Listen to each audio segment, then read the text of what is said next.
Sounds like we'll be fine. Sounds good. Thank you. Thank you. Okay. All right. Good morning, everyone. So, first of all, I want to apologize for my tardiness. Anyone that has seen Dallas's morning traffic knows exactly what it's like in the morning coming from Irving. So, and the garage is full, which is a really good sign for the conference. So that means that things are going really well.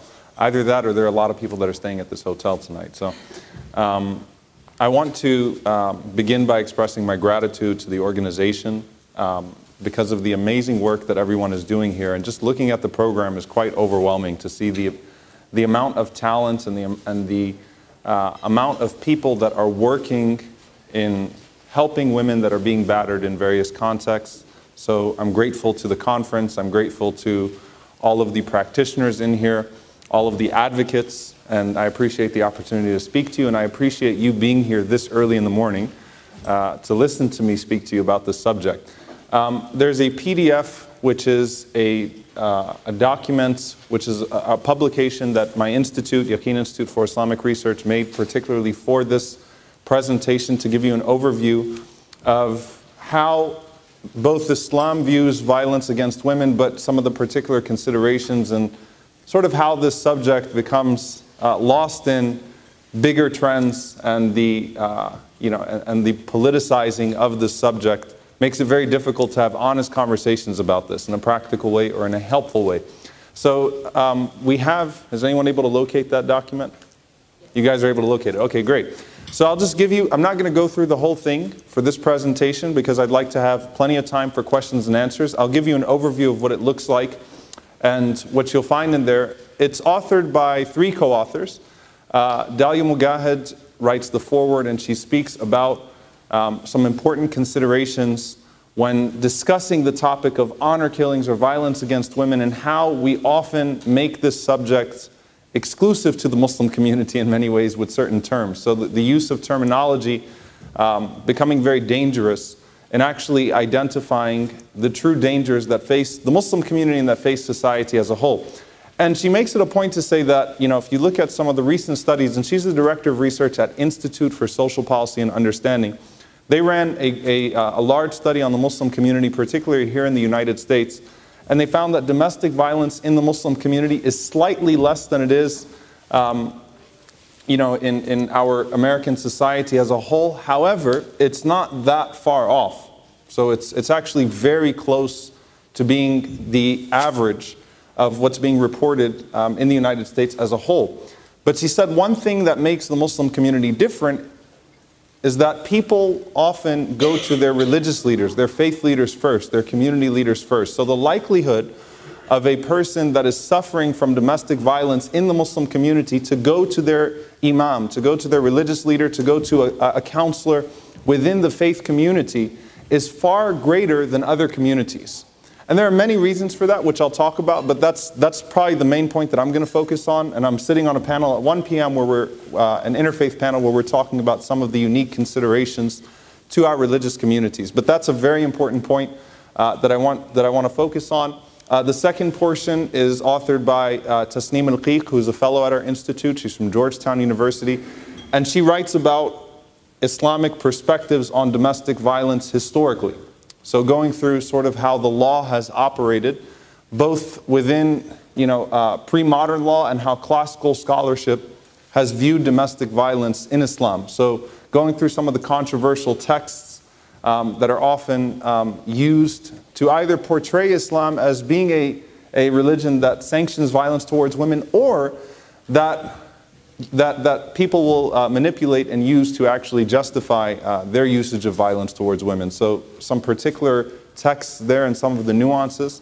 And then finally, there's a paper by Dr. Jonathan Brown, also from Georgetown University, he's a director at our institute, about honor killings. So the subject of honor killings as a whole. Starting off with the beginning, with what Dalia Mugahed goes through in her introduction to this packet. When we talk about domestic violence in the Muslim community, I think when we talk about most social ills, they are often regional more so than religious. And so many of the things that are reported outside of the Muslim community are also reported inside the Muslim community. Now, the Muslim community has, at least in the United States, liked to think that it was immune from many of these social ills. And so we would sort of, be on our high horse and say that, well, we don't have these problems in our community. And of course, many communities have tried to brush these problems under the rug.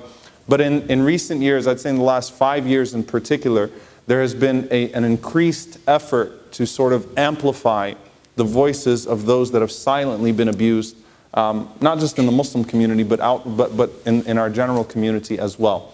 And so we've been trying to make it a point to make victims feel more comfortable to come out and to speak about their issues, and to actively lecture and give sermons on these issues. So in the Muslim community, we've had domestic violence khutbahs, which are Friday sermons across the nation, where most mosques in the country will on that particular day, during Domestic Violence Awareness Month, talk about domestic violence and the need to solve this problem within the community. So it's been very prominent in our Friday sermons. Women have felt more comfortable recently. Now, it's not perfect yet, and I'll talk about why it's not perfect yet, but more women will come out and will actually report domestic violence now than before. And that's partly due to the presence of wonderful organizations and foundations. Texas Muslim Women's Foundation, Dr. Hind, can you raise your hand? Dr. Hind Jarrah is my personal hero, and she does amazing work for our community of the Texas Muslim Women's Foundation. She received like 10 awards last week, and it was a great pleasure to be there. The Dallas Women's Foundation, and of course, Texas Muslim Women's Foundation held a luncheon that was fantastic, an annual Mother's Day luncheon. But organizations like Texas Muslim Women's Foundation, the Peaceful Families Project, and other national and regional organizations that deal with domestic violence have made it more comfortable for Muslim women to seek that sort of support and help and not feel threatened. As is the case in many different situations, Muslim women often do not report domestic violence because they're afraid that it would lead to an increase in violence towards them, or there is so much fear that has been instilled in them that they fear that if they do report it, if my husband or if my violent partner does not get imprisoned or doesn't face any consequences, then he's going to come back after me and it's going to be a far more dangerous situation. So I'd rather deal with what I have now. This is an acceptable level of violence that I'm suffering now. I don't want to escalate that violence by reporting him or by calling the police or going to a foundation. However, by going to a safer space, by going to my imam or going to my community leader or by going to someone senior in the community or now going to one of the foundations or the organizations that are dedicated to this, I might feel comfortable transitioning to that point at some point. But I'm not yet comfortable really reporting this to law enforcement or escalating the situation because I'm afraid what it might lead to. Many people fear the loss of families. And one thing I'll probably focus on more in the 1 o'clock panel is the large presence of immigrant families in our community. And of course, if someone has come from overseas and has recently settled here and they don't have a job, they don't have employment, they are truly hostage or held hostage to more than one factor which would cause them to stay in that situation and unfortunately bear that domestic violence until it becomes until it's discovered by someone outside, by a family friend, and then it's reported. So the fact of the matter is that in the Muslim community, we've had to focus a lot on education towards the imams and the community leaders and the faith leaders as to what you should do when someone comes to you and reports domestic violence, because there's been this huge influx of reports in the last few years. More women are coming forward and talking about these issues happening in their homes. And more imams now are becoming privy to the correct process and how they should rectify that situation. The second thing about the Muslim community and domestic violence in the Muslim community, and this isn't in the packet, but I think from a spiritual perspective, what we have to focus on more is making women more comfortable and confident from a religious perspective in reporting that domestic violence. Meaning what? I have not had people that have actually come, and I've been an imam for over a decade, I have not had anyone come forward and say that, I just decided to be violent towards someone in my home because I read a text that seems to say that you should be violent towards your wife, or be violent towards your spouse, or be violent towards your children. I haven't seen that as much as I've seen young women, or not necessarily young women, women that would say, well, shouldn't I just be patient? I don't want to lose my family. Will God hold me accountable? What if something really bad happens to him? What if my kids are taken away? Doesn't God just want me to supplicate and pray and just hope for a better outcome? So the theological emphasis surrounding this topic has been more so geared towards the victim than the one who's actually victimizing, who's actually carrying out that violence. And I think that's a significant piece of this discussion. How do I actually instill that religious obligation in that victim to come forward for the sake of themselves and for the sake of their children and for the sake of their community, so that this type of behavior is not enabled in their own household and in future surrounding households, in their surrounding community? That's been where more of the emphasis has been, at least in my own personal experience, that it's okay, that you are justified. Do not feel bad. Do not feel like God is going to punish you for breaking your family apart. It was not you that broke the family apart. It was not you that committed this act of evil. It was not you that chose to bring, to wreak this sort of havoc in your household. You are fully justified. You should be encouraged. And pointing out then prophetic examples of where women were encouraged in the time of the Prophet Muhammad, peace be upon him, to come forward and to uncover some of the violence that they were going through. And he never once told a woman that came forth and said that she was being victimized that you should be patient and seek help from God. Not one situation. Actually, it's actually incredibly practical, and that's what I appreciated most about Tasneem Al-Qiq's piece in that publication that we provided to you all, that she focuses on some of the prophetic examples of how he dealt with it practically, how the Prophet Muhammad, peace be upon him, dealt with it practically when someone came to him and reported an incident of domestic violence. So emphasis on spirituality to the victim, that you are not to blame for this, that you are not being punished by God, that you are not, this isn't something that you deserve because of something you did 10 years ago or 15 years ago, because self-blame is often, the next step.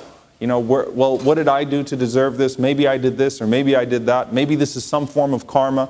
So sitting with the victim and giving them that courage to go forth, so that people do not feel like they have invincibility in our communities, whether they abuse from a place of religious leadership or they abuse from a place of authority and holding the victim's immigration status, as something over them, so that they would never feel confident enough or empowered enough to go forth and report that.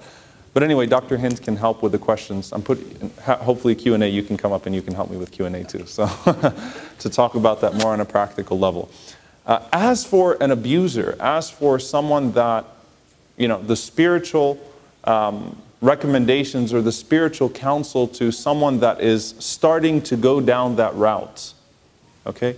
The checks that we try to put in there before that, I think are the general verses and the general traditions of the Prophet Muhammad about, kindness to one's spouse and about being conscious of God when you're in a place of authority and you have someone that you could take advantage of, but not taking advantage of them. And then once it really reaches that point where there is actual abuse, unfortunately, I think we have everyone in here is more qualified than me in this regard, but at that point, people only listen to power. So when the imam tells a victim, you know what, next time call the police, or you should report this to law enforcement. When that's coming from a faith leader, that makes it incredibly difficult for people to continue to operate that way and still show their faces in the mosques and still pose as being religious and righteous folks. So I think it's multi-layered, obviously, it's multifaceted, which is what this conference seeks to address. And everyone has to work together to ensure that this type of behavior is not sanctioned even subliminally through the sermons or through some of the messaging, that it's okay to continue to do this because she would never report you. She would never actually put you out there because she would be afraid of the shame. She would be afraid of losing the family. And she would be blamed for breaking up her family as if she was the one that wreaked this havoc on her household. Now, to go through the Islamic law on this, or how we viewed this traditionally and in the modern sense from a scholarship perspective. Islamic law functions in the following way. You have the Quran, which is the holy book, which we believe is the divine revelation. It's not that big of a book. It's relatively a small scripture compared to the Old Testament or some of the other religious scriptures that are out there. It's 600 pages, which is kind of small for a religious book. Most of it is actually not law. So most of the Quran is not law. So it's not a book of law. But there are sections of it that deal with law. But the majority of it falls in the theological realm and the social realm, as opposed to law, the legalities. So you have the Quran, which is the first source of Islamic law that Muslims will use. The second source is known as the Sunnah, which is the tradition of the Prophet Muhammad, peace be upon him. And we say peace be upon him for any prophet that we mention. So if I mention any prophet or messenger, then I would say that as a Muslim. So the second source of law is the Sunnah, the tradition of the Prophet Muhammad, peace be upon him. Then you have extrapolations from those two sources of law. So legal scholars throughout history will extrapolate from both of those sources, the authentic tradition of the Prophet Muhammad and the Quran. Now, if you could imagine it this way, the Quran is about this big, the tradition of the Prophet Muhammad, peace be upon him, the Sunnah is about this big. So the Sunnah serves as an interpretation of the Quran. All right, so it's the first place we go to understand certain verses of the Quran, especially those that are ambiguous or can be open to interpretation. Now, it's actually in the third chapter of the Quran that if a person has crookedness in their heart, then they're actually going to exploit أَمَّا الَّذِينَ فِي قُلُوبِهِمْ زَيْغٌ فَيَتَّبِعُونَ مَا تَشَابَهَ مِنْهُ, that those who have crookedness in their heart will seek to exploit verses that can go in multiple directions. So they will seek to exploit the ambiguous for nefarious aims. And so that's something that we recognize, that if a person is spiritually ill, then you can take anything out of context. If you are spiritually ill, then you can justify the most horrific and unspeakable acts of violence from the Quran, from the Bible, from Harry Potter, from, whatever it is, right? You could figure it out. If you're someone that's looking for that, if you're trying to find an excuse for your behavior, and you're set on something, then you can manipulate and know not even the most sacred and sanctified of text is protected from your manipulation. Okay? Even if the text is protected, your agenda could still fit that text into that agenda. So this is something that's acknowledged in the Quran, that if a person has a disease in their heart, or if a person is crooked in their heart, then they will seek to skew verses of the Quran to fit their unspeakable acts of violence or their manipulation. And that's exactly what we see happening in many situations of the world, in many contexts. What a terrorist group would do to justify its violence, whether that's a Muslim group or a Christian group. I mean, religious texts have been manipulated historically to do the most horrible of things. And there is nothing we could do to stop that altogether, but we can make sure that we guard the proper interpretations of the text. And that holds much weight when mainstream scholarship comes forward and says, no, we're going to make sure that we guard the proper interpretation, the context of this text, so that it cannot be abused.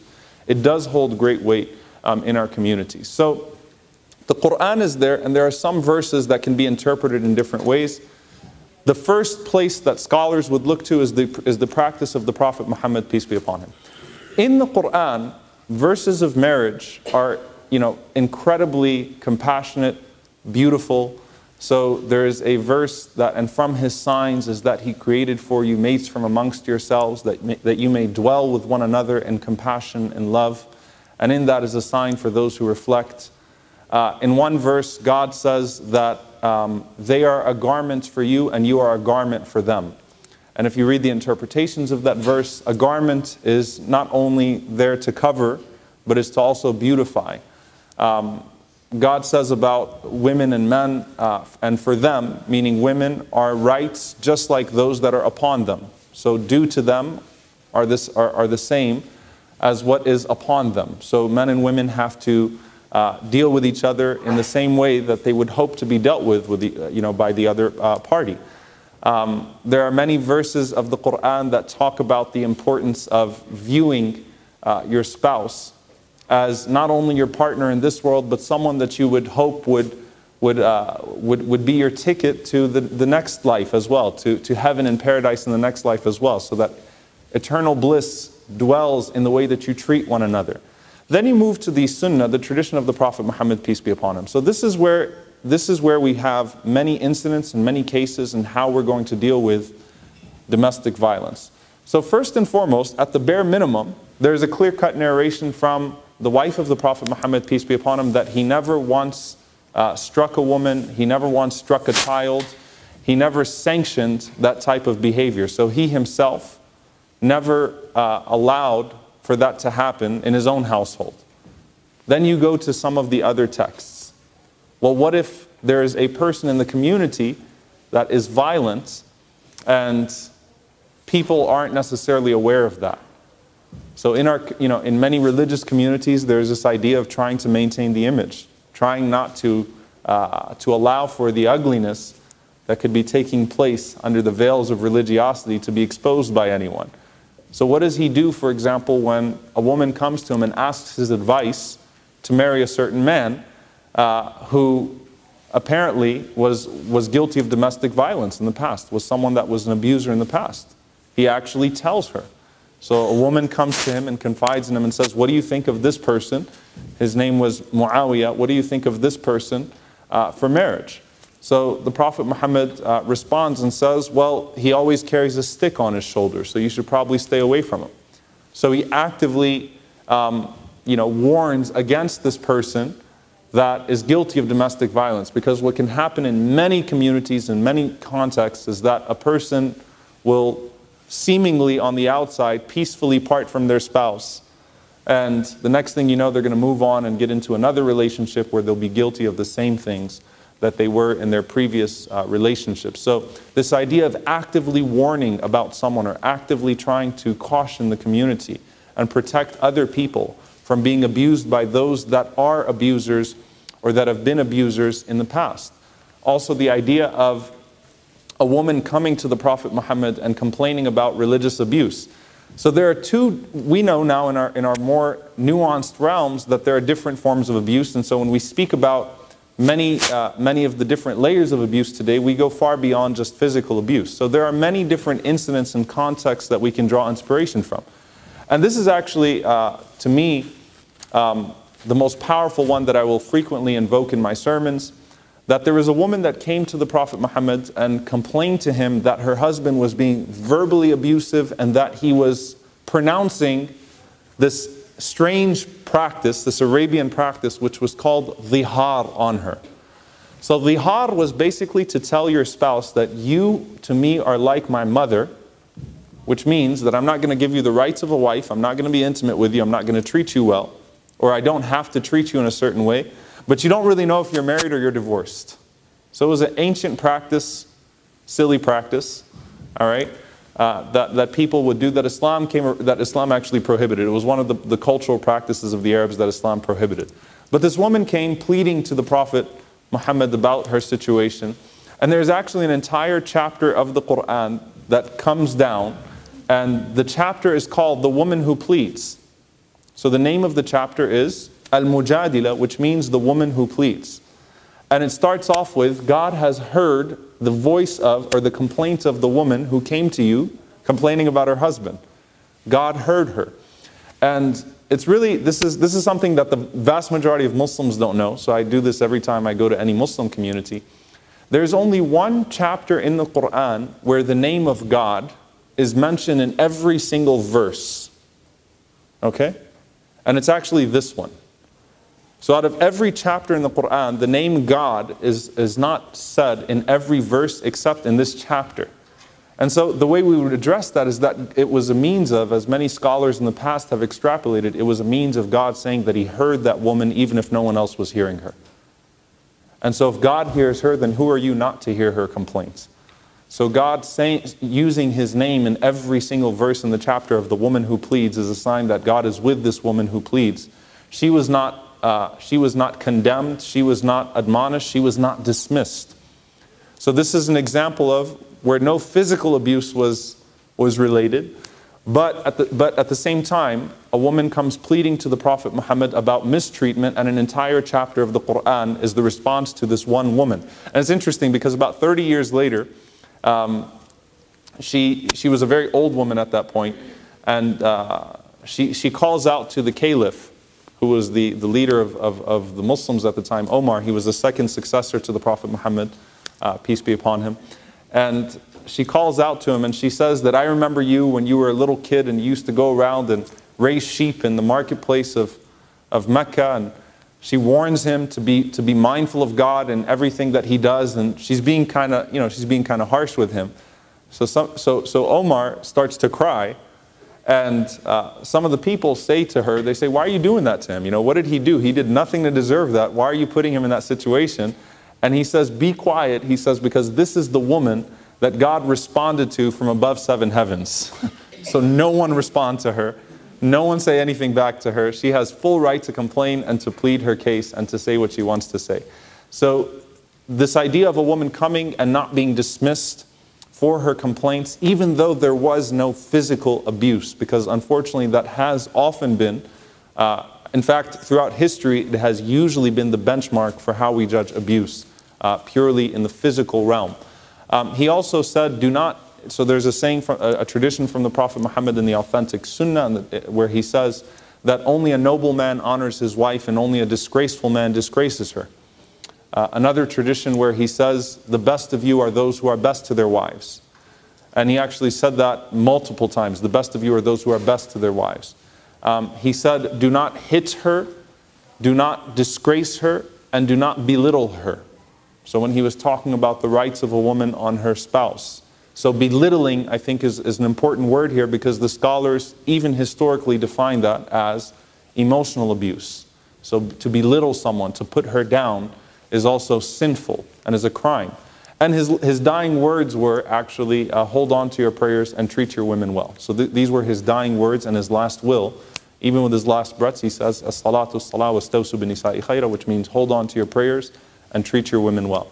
So there are many different traditions that are used to exclude various forms of abuse, and that acknowledge that abuse often transcends merely physical abuse. And then there's a situation where a woman comes to him to complain about physical abuse, but this woman veils herself altogether because she does not want her identity exposed. And all of this, by the way, is in this document, so you don't have to scramble to write it down, all right?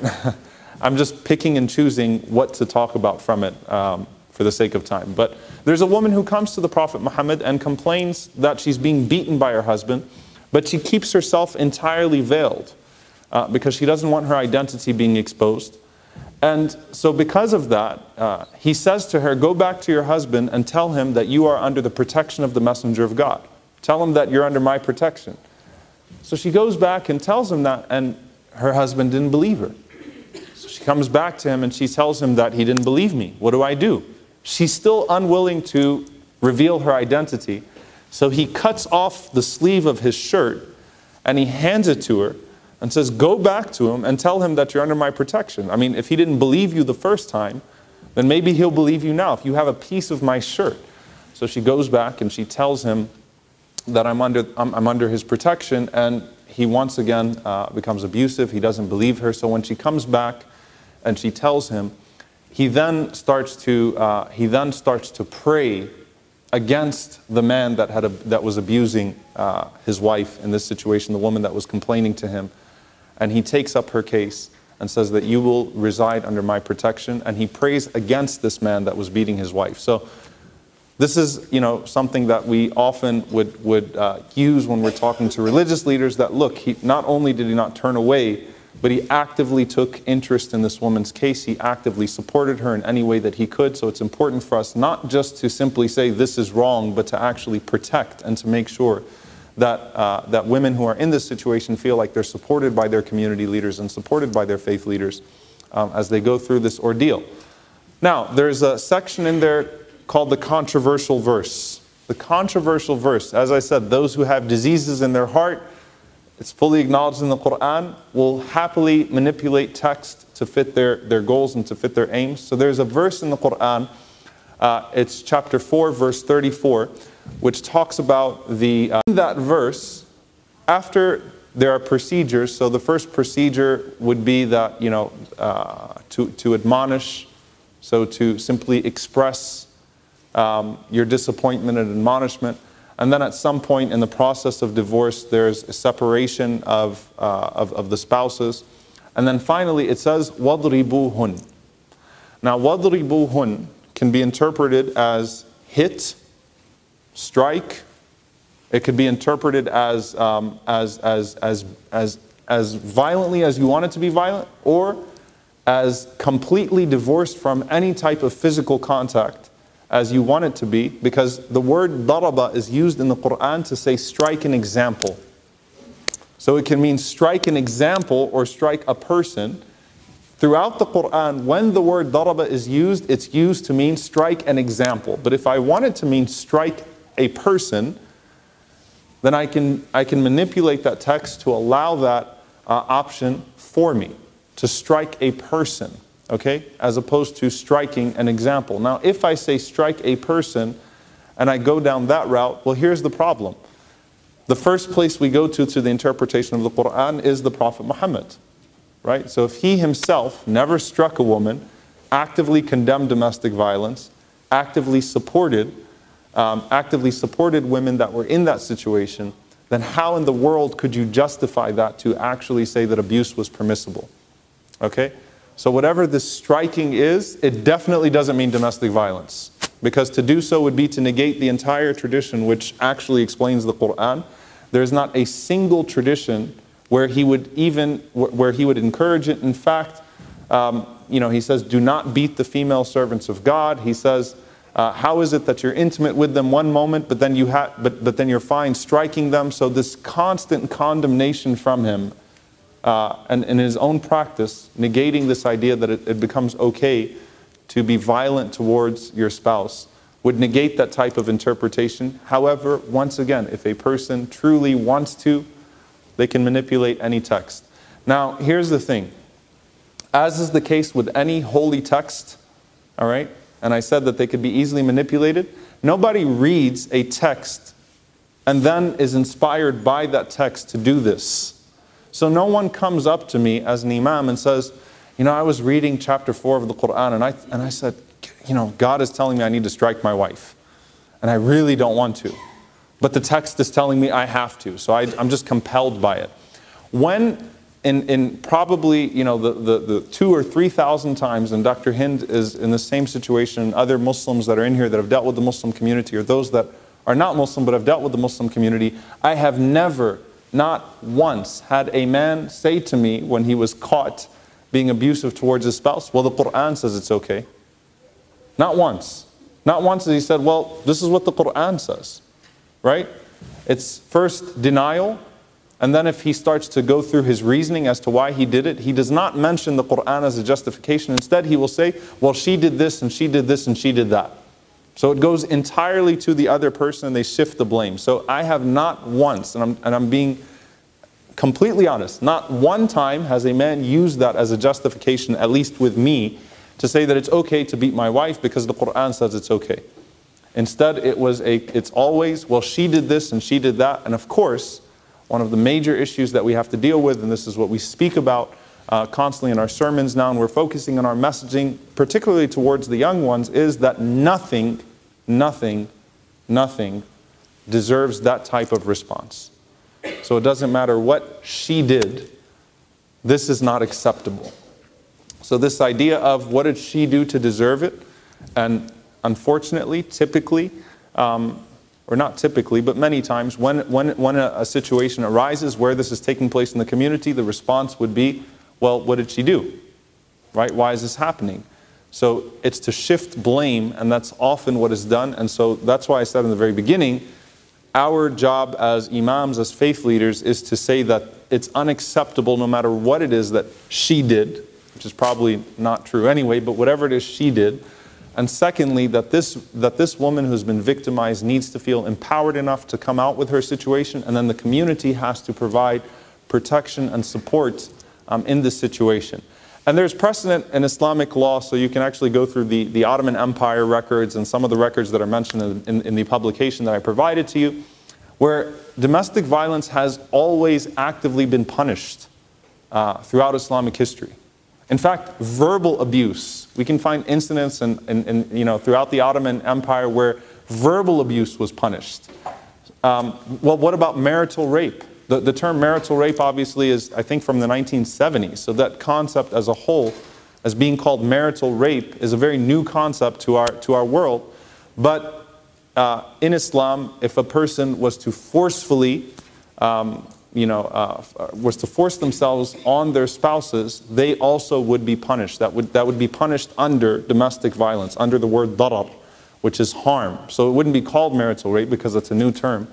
The word rape wouldn't be used in the marital framework or in describing a marriage or that type of action within a marriage, but it still was punishable. It was just punished under a different operating term, which was darar, which was harm. So harm contains many different facets, and that's the way it was dealt with. So education and dealing with misinformation, often it's surrounding our Muslim community. The last piece that you have in that packet is on honor killing. So it says Islam is not part of the problem, but it's actually part of the solution. And there's statistical data to back that up, that Islam actually actively condemns honor killings in many places in the world where it becomes common. It's used, religious rhetoric is used to steer people away from that. And the places where honor killings are prominent are places where a neighboring country that is not predominantly Muslim, or even in that same country where you have a significant non-Muslim minority, you will find the same rates, if not higher. So they are regional issues and not religious issues. And of course, if I was to ask, typically an audience, I say, where are honor killings most prominent in the world? The immediate country that might come to your mind would be in India or Pakistan maybe, or a country in Africa. But El Salvador, for example, is the place where you have the largest number of honor killings that take place on an annual basis. If you look at some of the earlier court cases, so in Nigeria, there was a case where the Islamic court was functioning under the British Empire, and I believe it was 1917. It's in the document, but the Nigerian court had ruled that crimes of passion were not justified based on Islamic law. The British Empire stepped in and said, actually, it is justified, and they shut down an Islamic court case which had criminalized crimes of passion on the notion under British law at the time, which said that it was permissible to do so. So education takes a long time. What we deem honor killings is problematic in the first place. And stigmatizing or making this exclusive to the Muslim community, or making it out to be more prominent in the Muslim community, is not helpful, not globally or domestically. But instead, what we find is that where this behavior is encouraged, unfortunately, the Muslim community is not immune to it. And many times, our community would like to think we are immune, and it takes the faith leaders to come out and to say that, no, we have to deal with this head on. And we have to tackle these issues honestly and openly, and not allow for those that are being victimized to continue to live in those situations, but instead develop ourselves institutionally to a point where we can help those victims. So I hope you guys enjoy reading the publication, and I'm going to go ahead and take questions now. And Dr. Hind, I'll ask you to take questions with me if you don't mind. Thank you.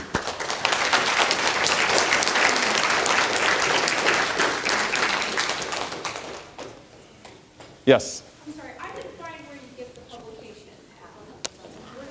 It's on the app. So the publication's on the app and on the website.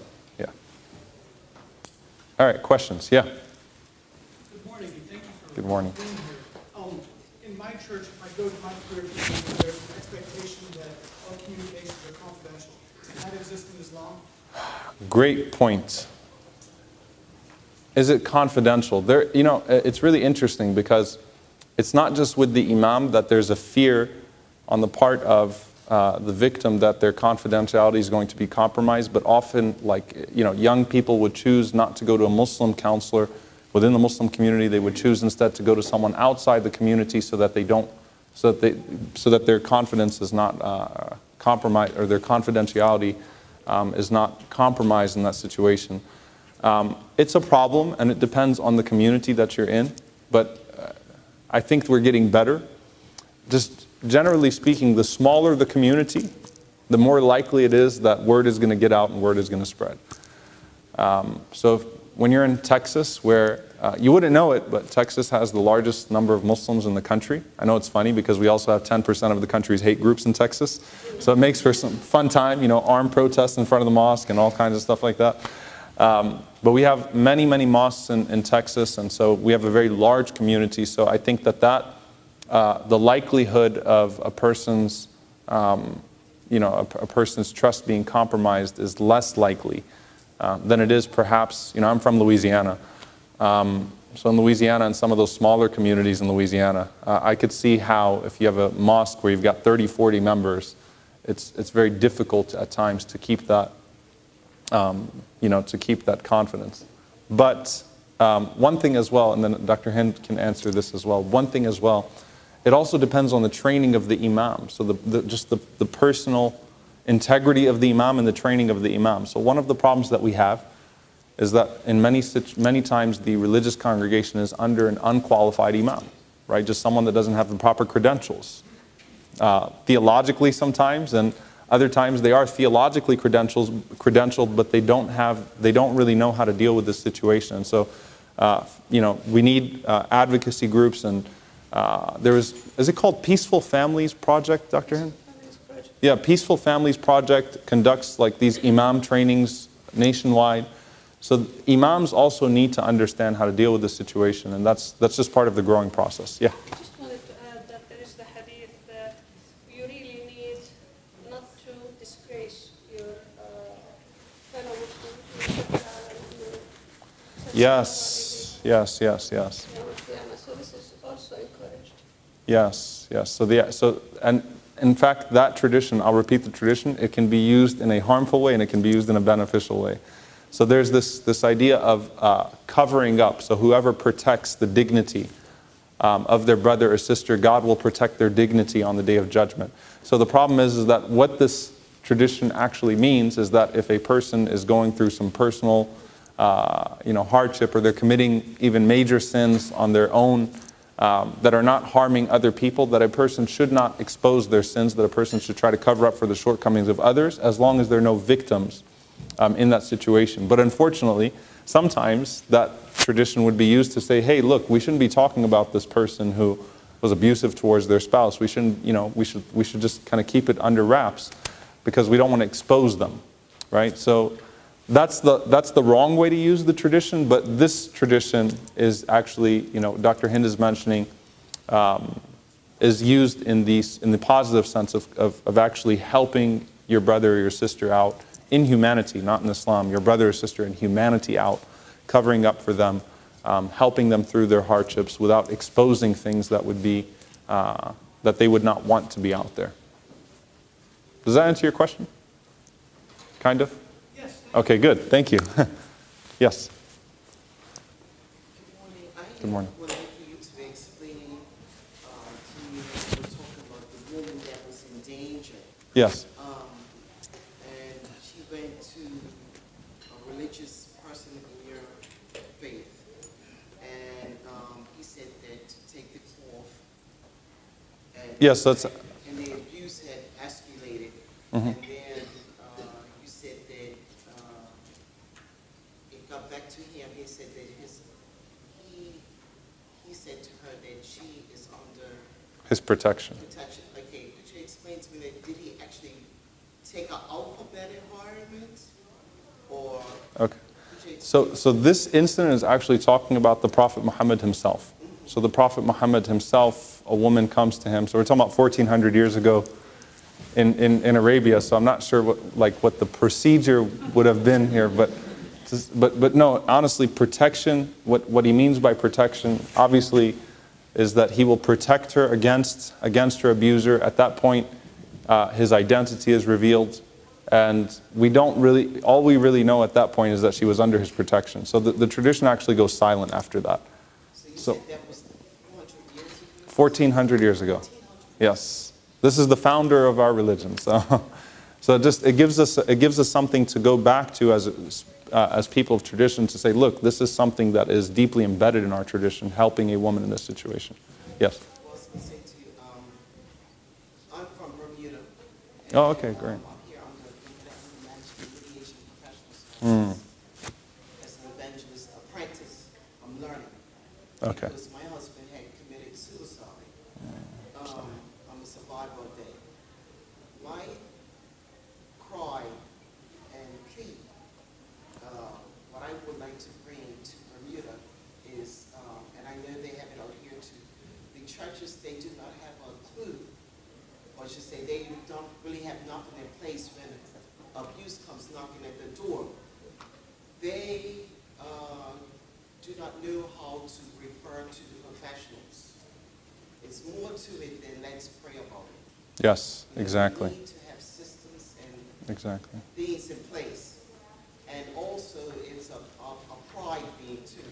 Yes. The churches, they don't want to deal with the messy stuff. Yes. But messy stuff is ministry. Yes, absolutely. And, that's where I'm at right now. Yeah. Thank you. And you know, honestly, when we talk about any religious congregation, no one wants their dirty laundry being aired out. But it's important for people internally in every community to hold their own leadership accountable. Okay, and I think that's what it comes down to. As a Muslim, now I work in multi-faith work all the time, interfaith work, but I cannot go to a Jewish community and lecture this particular synagogue, Temple Emmanuel, for example, on how you need to deal with this problem. But it takes internal leadership or people from the inside to say that we're not going to allow for these crimes to be covered up, because if they are covered up, we enable a criminal culture. And that unfortunately does become the case in many different religious contexts. And so if someone is being abusive and someone is has exploited their power, it's important for people to stand up from within and say, this is not going to be tolerated as part of our religious culture. And so that's what we're trying to do in the Muslim community, is to say that, you know, when this happens, I'm not worried about other people finding out about this happening in the Muslim community. I'm worried about the victim. We need to center the aggrieved more than anything else. That I'm worried about that person. It's about this person right now, and it's about protecting this person. It's not about protecting an image here. It's about protecting an actual human being here. So it takes for people within a community to actually hold their own congregations accountable and their own ministry accountable in that regard. Yes, you have a question. So we receive people from the Muslim community at St. Andrew. Okay. But also through the School of Prophet. Okay. And it is, they come in and they don't want to talk to their imam sometimes. Yes. Because they feel vulnerable and they just are kind of at that pre-thinking about change. Mm-hmm.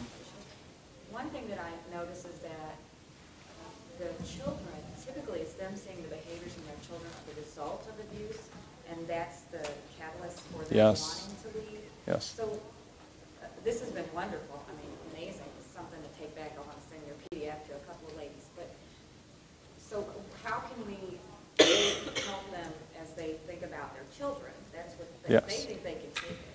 So then what kind of scripture or what in your text can we use to just assure them that, yes, you've got to at least address it and you've got to figure out a way to get out of that situation? That's such a wonderful question. That's a great observation. So this observation at St. Andrew's, you would notice, and in fact, this is the case, that many times women in our community will not be ready to escalate the situation, you know, to protect themselves and their families until they see that their children are in danger.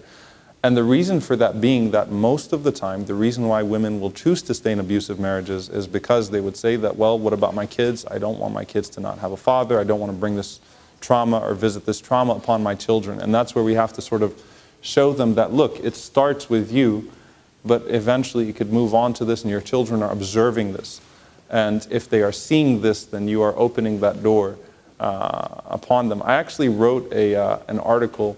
So this is interesting enough. So I've actually never seen domestic violence in my life. I've never actually seen it in front of me. You know, I had like the model father in terms of, my mother was sick my entire life. She had cancer, she had 4 strokes.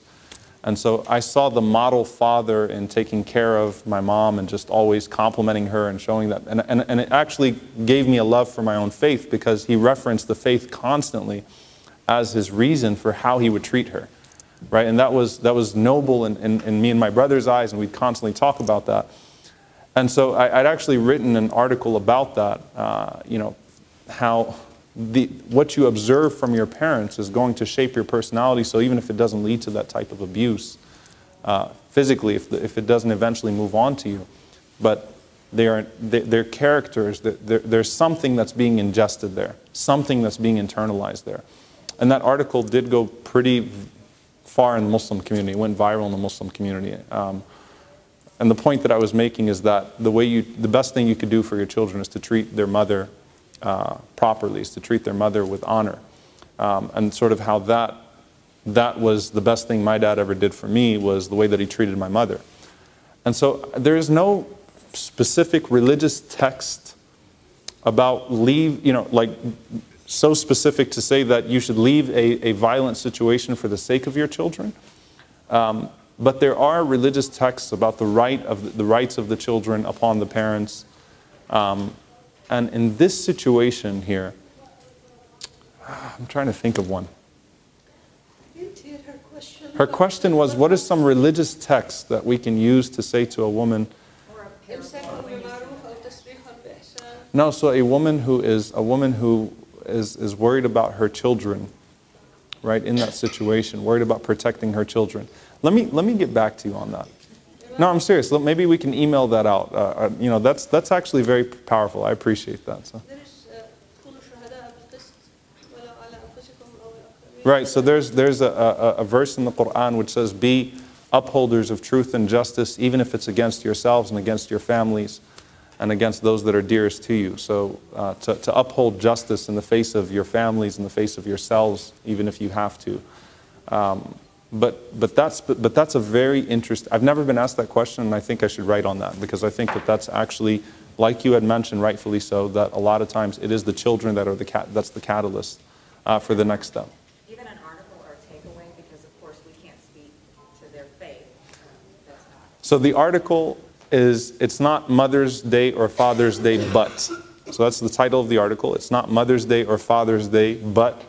And it's my name. So if you search my name and you search that article, then it's about sort of that, just my observations of my father, and you know, talking to men about the importance of how you treat the mother of your children, and how that's being observed and internalized in ways that you cannot always quantify. I don't know whose hand went up first. So I'm gonna go right, left, right, left, right, left. All right, so I'll go this way, then I'll come back this way. Yeah. Good morning. Good morning. Thank you. Right. Really, so a phenomenon I see somewhat often for victims from any close-knit community, but particularly in our Muslim community, would be a victim, their case gets filed not by their choice, either because they need medical attention or because someone else sees it and it gets reported. And it might be cooperative for a short period of time, but often will come to us and say, the community wants to deal with this on our own. Can you dismiss the case or something like that? Which is not really, from our perspective, what we do. Right. And so I've always wanted some insight in how to deal with that situation, and not necessarily to convince them to come on board, but whether it's dealing with the victim for future cases or dealing with the community and explaining why we don't do that. Any insight you have would be great. So number one, likely that victim, it's very likely that victim has been shamed once the initial news has gotten out. And that's highly cultural. So that's not going to happen from you know, a very, you know, like I'm born and raised in Louisiana. Many, second generation immigrants, or the largest population of Muslims in America are African American. That's not going to happen from African American Muslims. It's not going to happen from second generation Muslims. But immigrant Muslims, it will likely happen from them. Why? Because in just many of these cultures, the victim will be blamed for tearing up the family and for putting the community in bad light, and don't do this to your children, and we can solve this internally, and we'll talk to him and we'll make sure it doesn't happen again, but don't do this, and so it's the shaming that comes after the initial news leaks. And so a lot of us now on the community side try to protect those victims, and that comes through constant spiritual reinforcement, constantly telling them it was not your fault, and you should carry this out to a place where, or as far as you can, to where you can be protected and others can be protected. That if someone abused, was an abuser 4 or 5 times, he's going to continue to abuse you most likely. So that messaging, unfortunately, cannot come from you. It has to come from our side. But I think that if I was to connect the cases, I think that the greatest catalyst often could indeed be the children, to say, look, what about your family? Think about your kids' future.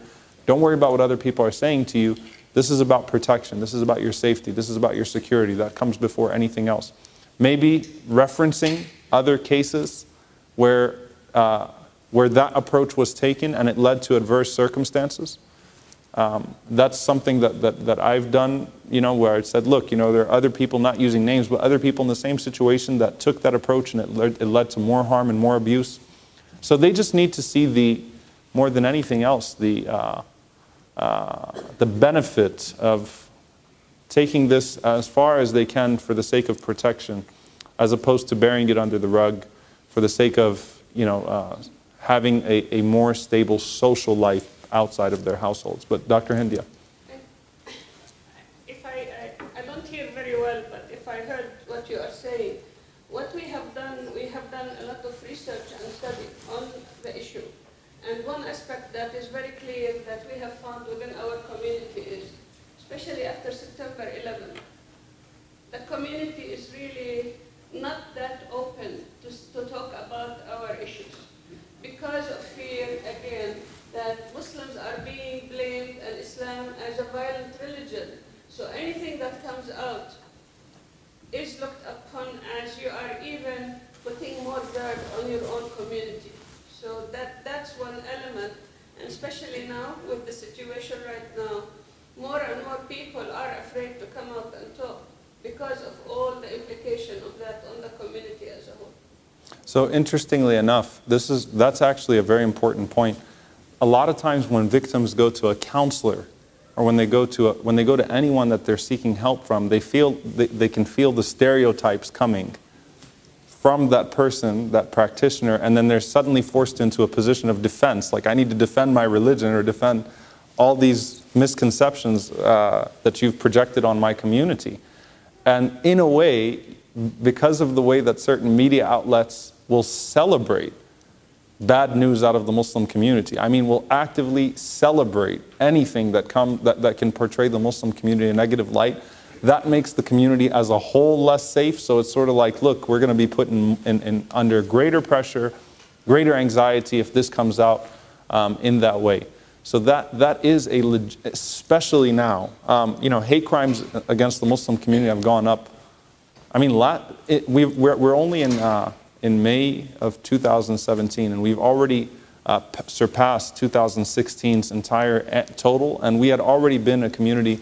It had risen by, I forgot what the percentage was. Anyone remember? But it was a huge percentage. 60% that comes to mind.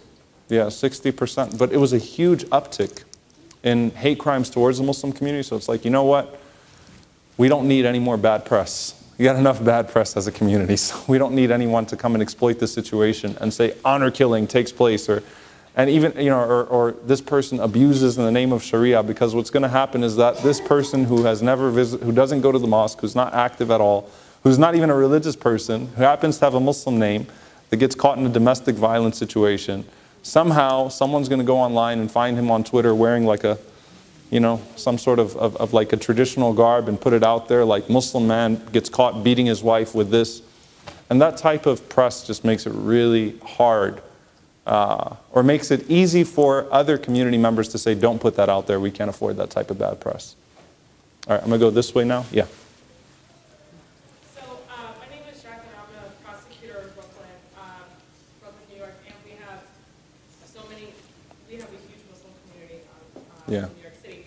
So in one of my cases, I remember specifically, the complainant was cooperative. She wanted an order of protection for a partner to leave her alone.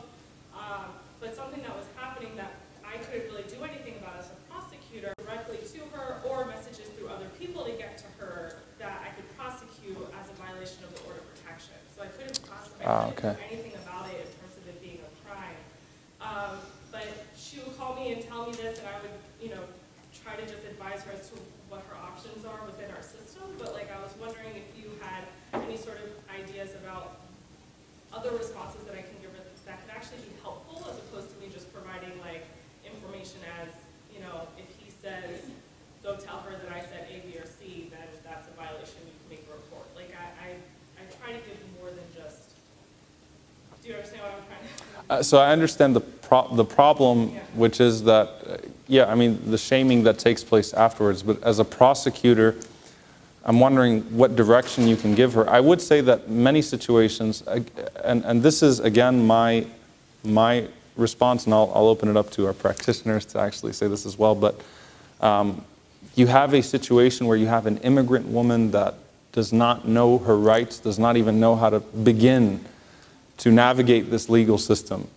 So what they think is criminal and what they don't think is criminal, you'd be surprised what type of basic education they need on these things sometimes. Basic education that they need sometimes on how the criminal justice system works in this regard. So slander in some countries that they come from might be criminal, whereas much of the other stuff is not criminal. And the definitions of slander, what qualifies as slander in those countries, is different from what qualifies as slander in our country. So I think that sometimes a basic legal, know your rights type of form, and I do think it's important for prosecutors, for advocacy organizations to work with all of these Muslim organizations that have risen up that are now sort of in tune with what's happening in our community. So when something like that happens, I immediately report it to Texas Muslim Women's Foundation. In different places of the country, you'll find that there are organizations now that are set up, professional organizations. However, as far as community hearsay is concerned, you just can't do anything about that. That's just something, unfortunately, in an insular, particularly, by the way, the New York Muslim community is the most immigrant Muslim community in the country. Because in New York, it's a product of New York. You got your Albanian community mosque, you've got your Palestinian community mosque, you got everyone's kind of doing their own thing. They're still speaking in many situations their own languages in those mosques, right? As would be the case of many other religious groups and congregations in New York. So you're not dealing with the Muslim community, and you're dealing with this particular branch of an immigrant Muslim community, and so you can't really do much there except for sort of give them that basic legal education as to what they can do there and connect with other organizations that may be able to help. Yeah. I know you came to hear Imam Omar, not me. But No, I came to hear. what I say, it really is very helpful now, the reaching between law enforcement and the Muslim community. So I really highly recommend that you get in touch with the leadership of the mosque, get to know them. In New York, there's Imam Khalid Latif, correct? Yeah, he's doing a lot of work out there. Khalid Latif is highly respected in New York. Reach out to him. What was very special for us here in Texas is that we worked closely with the imams, and they started educating, and in annual campaigns all the time. That helped quite a bit. So, like Imam said, if somebody feels that they are no longer going to be treated as normal, if they are known to be abusers, little by little with education, that will help. All right. Sorry, I said right, left, right, left, right. So, but no, you had your hand up for a while, so yeah. I do victim services for law enforcement. Okay. So a lot of times our agents will come to me saying that that they've spoken with somebody that is a victim of domestic violence, and they have some resources, that sort of thing, but it's through the course of a criminal investigation. Right. And I normally don't have direct contact with them because of the way it's situated. Sure. Do you have any, or know of any kind of printed materials, brochures, maybe something that references some of those faith-based permissions that I can give to our investigators to be able to pass on to victims who are in a situation where not only are they victims of domestic violence, but their spouse may be involved in some other criminal activity? Okay, so beyond, when you say faith-based, Like some of the passages you were referencing, So something the- that would be specifically speaking to the Muslim woman.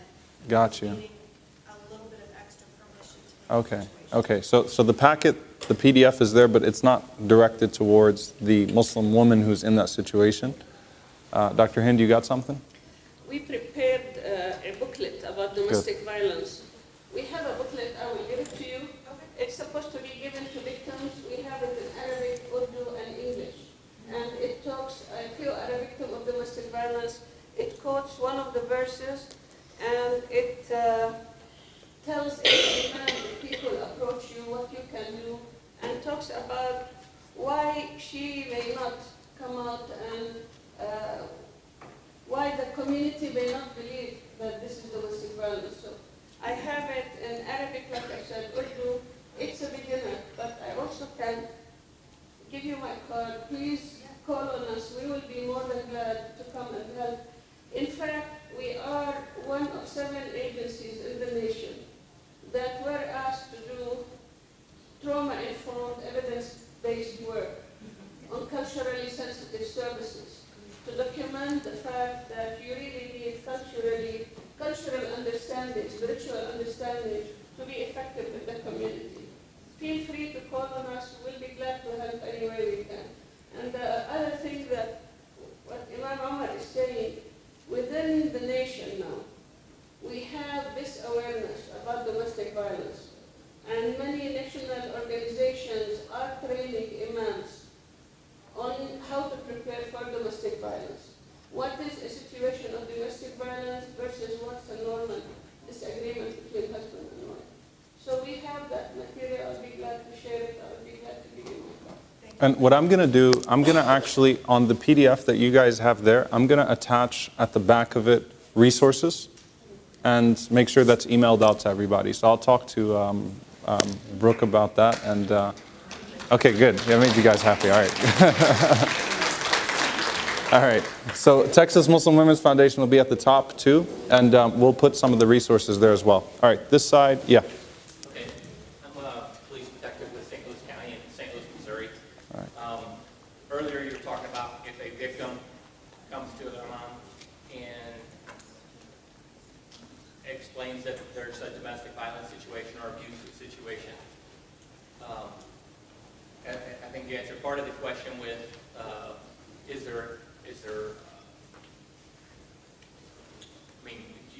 is it something that you would keep to yourself? Was the question earlier, is mom bound by, the question that I have is, once you as their spiritual leader, what action could you or would you take without going to an outside source? That makes sense? So first of all, yeah, that makes plenty of sense, and I appreciate the question. So I had written a status on Facebook, I want to say like 3 years ago, that if your husband's being abusive, call the police. It's important to call the police. It's important to get law enforcement involved. Not think to yourself, we're going to contain this. Now, it needed a little bit more elaboration. So, because a lot of people, if they think that that's the only option, that the only place I can go is to law enforcement, well, I don't want to go to that place yet. So again, we have to sort of transition them to a point where they feel comfortable prosecuting.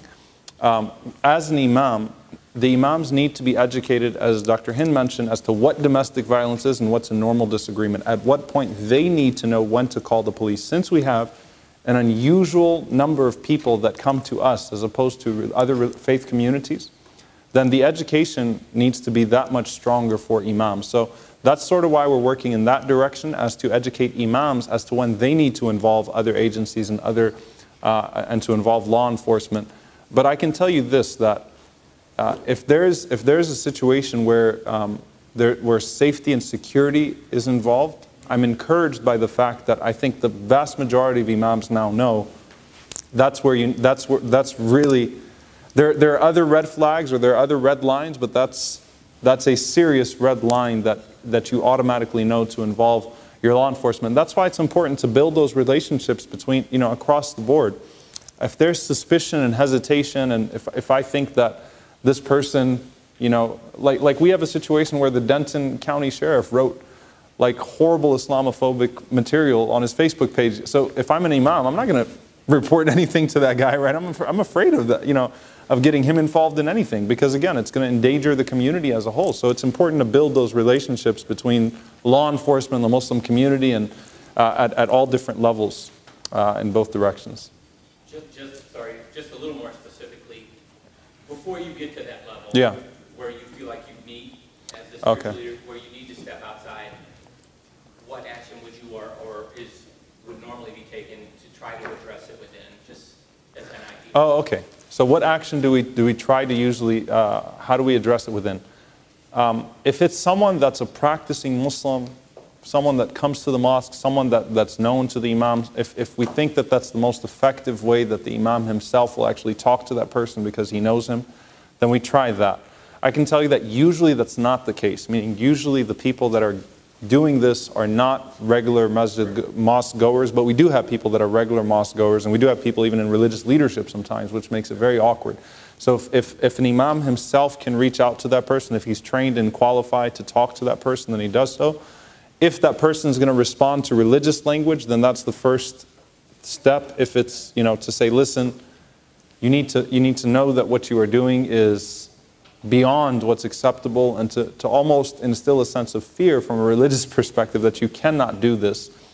And then I think that if the imam speaks to this person in a way that shows them that the imam will also be ready to escalate the situation when that takes place, if it needs be. Meaning if this becomes a situation where I'm forced to call law enforcement, or my knowing you, my friendship with you, our community dynamics, none of that's going to stop me as an imam from getting them involved and protecting your spouse in that situation. So sort of giving them that important message that the community will stand behind a person who's being victimized in that regard. And then I often, we just have the benefit of having Texas Muslim Women's Foundation here. If you have a foundation, if you have experts, immediately we try to involve them in the situation. All right, all the way in the back, because you've had your hands up forever.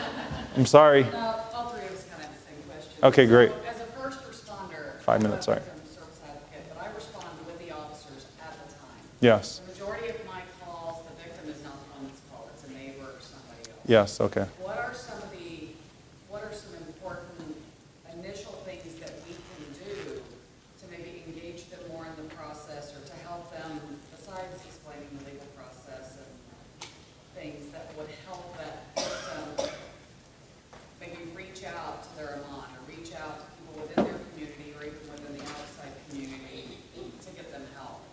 Because it is Great question. a huge barrier of fear. Great question. So first responders, and usually it gets reported by a neighbor or by someone else as opposed to the victim. How do we sort of bring them along that process? So the main thing is that typically the family feels or the person felt threatened, and that's why threatened by what would happen to their family if they told, what the next step would be. So I think the first thing is to make that person feel comfortable and confident that you're not here to rip their family apart, you're here to help them. I'm here to help work this out with you. We want to work through a solution. You need to work through solutions for yourself and for your family. We're not here to rip apart your family. We're here to make it a situation that's safe for you and for your children if there are children involved. To speak to them in that comforting tone, I think is crucial, because again, look, the image of first responders, the image of law enforcement, if law enforcement shows up at my door and I'm a Muslim woman, I'm terrified. I'm thinking they're going to put both of us in jail in many situations, right? I'm thinking that we're both going to be in trouble. So comforting the victim to let them know that we're not going to put you in a situation that's bad for you. We want to help you. We want to help see you through that situation. And if you have that connection already made with your Muslim organizations, and you can say that, you could pull out that card to say, look, we work with them, here's where you need to go. We've already established communication. That automatically brings threat level like from 200 to like 2, right? Because, okay, well, this is someone that knows my imam, that knows my community, that works with my community. So that's why that communication is so important in the first place, to say, look, we want to work together to solve this problem, together so that we can take care of these things. Also, when you're helping them to seek that out. Now, just from my own understanding, are you saying that at this point they still have the option, like it's a disturbance, and they still have the option to go forth through those other options, or you're saying they're already going to be brought in from the law enforcement side, and then they need to work sort of backwards? I respond with the officers at the time, so they are doing their investigation. I am solely there as an advocate, listening to make sure they Great. have resources, understand what their rights as a victim are, and what is going to happen and what their options are, to try to give them some choice when they may not have them, whether or not Sure. charges are being filed with them. Dr. Hint? Yes. What we say most of the time, the police, the law enforcement need to understand our culture, need to understand our people. It depends where you are going, where you are called. If you are called to an immigrant community, most of the time the abuse does not even speak the language, and the batterer is there. So the police law officer has to be aware of this dynamic. They have to be aware that she most probably will not be looking them in the eye, because she's afraid, not because she's hiding something. There is what's called the lethality assessment protocol that's being applied in different parts of the country. If you have a culturally sensitive agency working with the lethality assessment, you will go through this training. You will see, you will be notified about the special characteristics of Muslim community, whether children are being involved, what kind of control the batterer has on her. So it's going to take a little bit of preparation to be educated about who you are dealing with, what, is it immigrant, does she speak the language, is she capable to be on her own? All of these things you have to be aware of. The other thing is protective orders. Our community, the women will not take protective orders. So they will be afraid, again, because like Imam Omar said, she will be afraid from all elements. What will happen to her family? Especially, most of the time, the batterer is the breadwinner. So what's she gonna do? The only thing I can answer is we need to go through the sensitivity awareness with law enforcement to tell them what to expect, how to deal, and to connect them with the religious leadership, if the religious leadership are important in that particular family's life. Great. Yes. Did I answer? Yes, very much. Thank you. All right. I think does that say 0? I think that says 0, right? All right. It says 00, which means like I'm really at 0. Thank you.